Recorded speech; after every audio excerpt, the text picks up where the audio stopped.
In some places, agriculture led to two more big inventions: metalworking and writing. Metalworking lets people build better tools, weapons, and armor. So that let them build more buildings, harvest more food, and conquer more of their neighbors.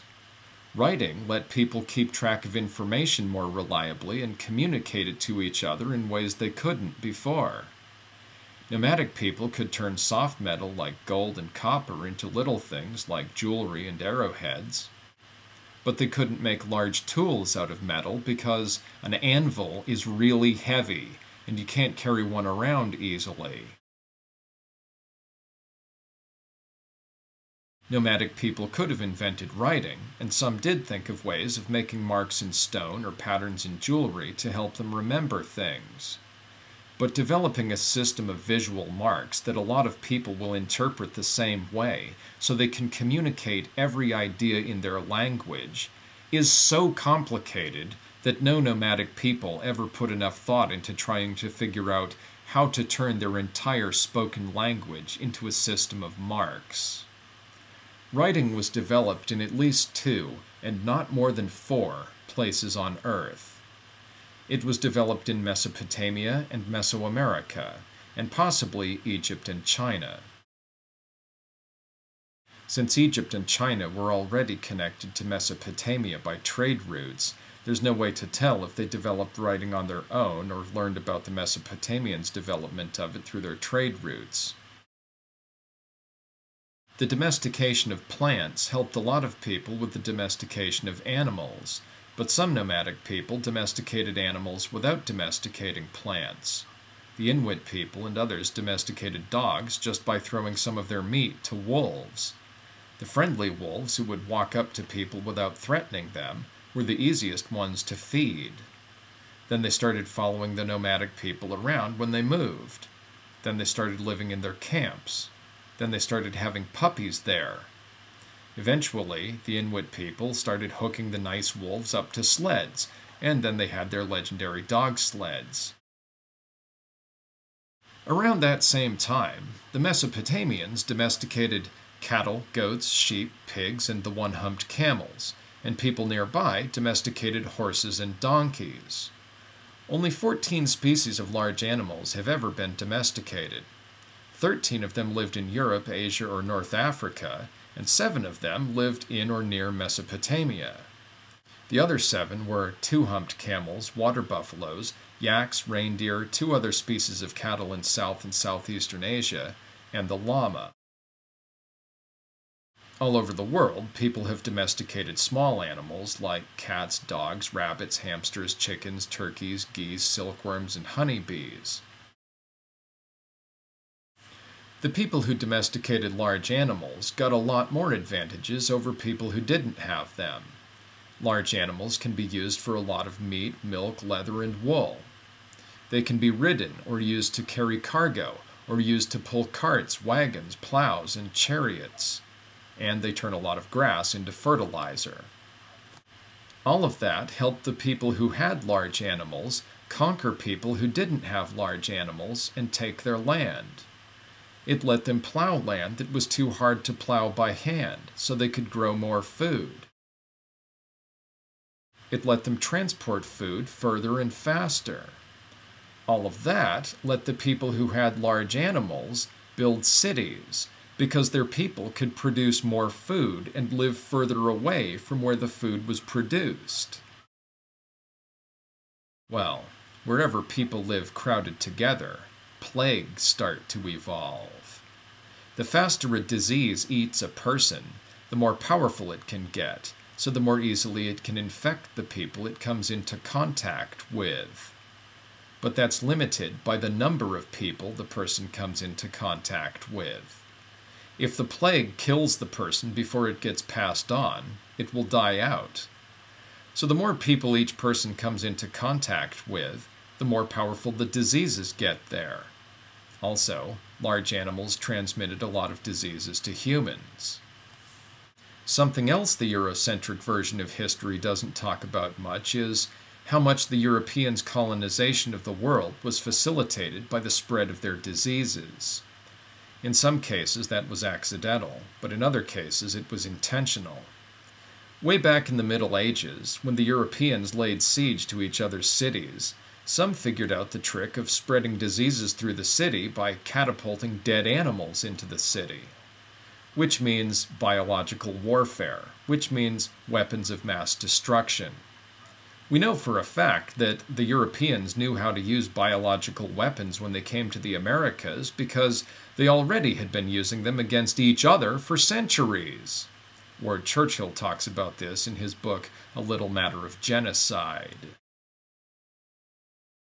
In Mesopotamia, the world's first farmers had no way of knowing that over-farming was possible.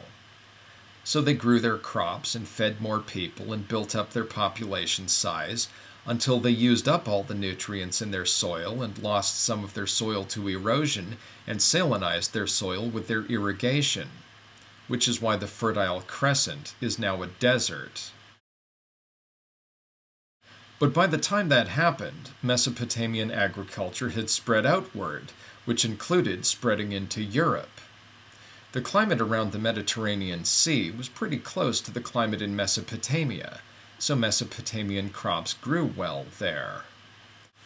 So now the Europeans had the agriculture, the domesticated animals, the metalworking, the writing, the specialized labor, and large population sizes, and that made them the most physically powerful group of people in the world. And that's how they eventually conquered basically everyone except the Chinese. All this useful stuff the Europeans had was stuff they could use to get what they wanted. And what they wanted was land to live on so they could raise families, so they took the land from whoever they could take it from. So when you break world history down to biochemistry like this, it becomes a completely different story.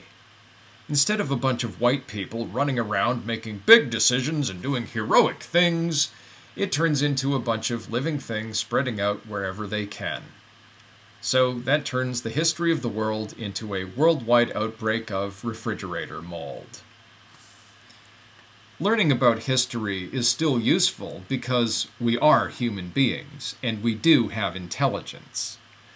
Just because our past worked out this way doesn't prove that our present and future have to stay this way. By using a real, objective, unbiased version of history to see how people have made decisions in different situations so far, we can recognize when we're getting into the same situations now and in the future, and we can decide if we want to make the same decisions and get the same results, or we should make different decisions and get different results. There are a lot of people in the world who don't like the way world history turned out, and who definitely don't want the future to turn out the same way, and who can already see the same things happening around them right now, which is why they're trying to stop them. The big lesson here is not manifest destiny, that the fact that white people conquered the world proved white people were supposed to conquer the world and everyone just has to learn to accept that.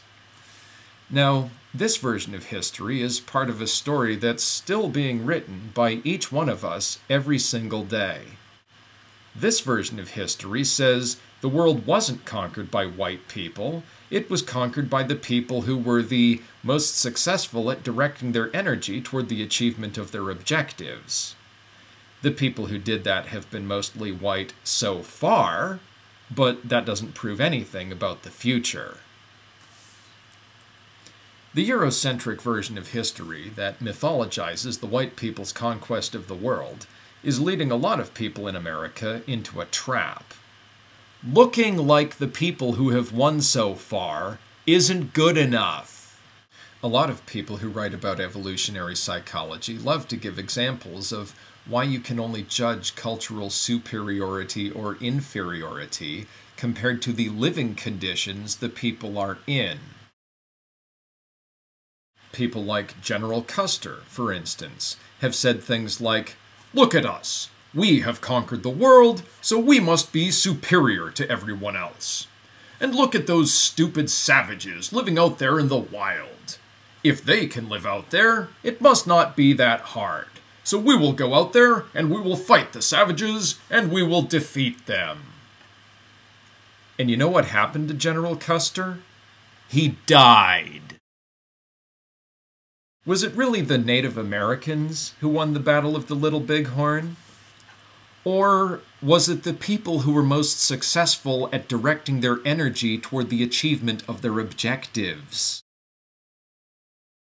How much of the public support for the invasion of Iraq consisted of a bunch of Americans believing the fact that America is the most powerful country ever proves we're supposed to dominate the world, and that must prove we're the good guys? Who's going to win the war in Iraq? Is it going to be the Americans or the Iraqis? There's no way to say for sure at this point because we haven't gotten there yet. But one thing is guaranteed. The war is going to be won by the same people who always win every war.